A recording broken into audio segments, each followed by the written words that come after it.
My number one moment, 9/28/10. I feel like this is probably, number one for a lot of people on their list. I know we've got different number one here, and you're looking more, I think maybe a little bit newer. But for me, man, I think back to watching that game in my bedroom, in bed, late at night, bottom of the ninth inning, tie game. Jay Bruce comes off the bench. It was his first at bat of the night, facing a lefty.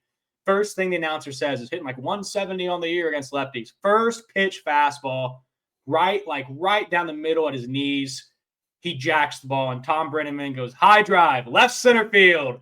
The Reds are National League Central Division champions. And man, I thought the Reds were winning the World Series that year, and I think Roy Halladay threw a no-hitter against us there in that Game 3 of the NLDS. If I remember correctly, he faced it might have been Matt Latos, actually. He was pitching against. Now, if I remember, Latos, I think, went 8 no-hit.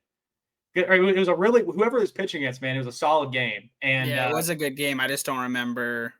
I think it was a late hit. And it was. I remember I saw your who scored. moment. It was Carlos Ruiz. Carlos Ruiz hit an RBI double in the top of the ninth, or was it the 10th? Did he go 10 innings, Roy Halladay, in that game? I'm not sure. I'll have to look in a second. We're going over yours. I think you're right. I feel like I have a fond memory of him going deep. Yeah, it was. Let's see, final Game 3. No, it looks like it was just 9. But yeah, 2. They scored 2 in the top of the ninth, and it took the series, man. And that was it was cool. That's not the same.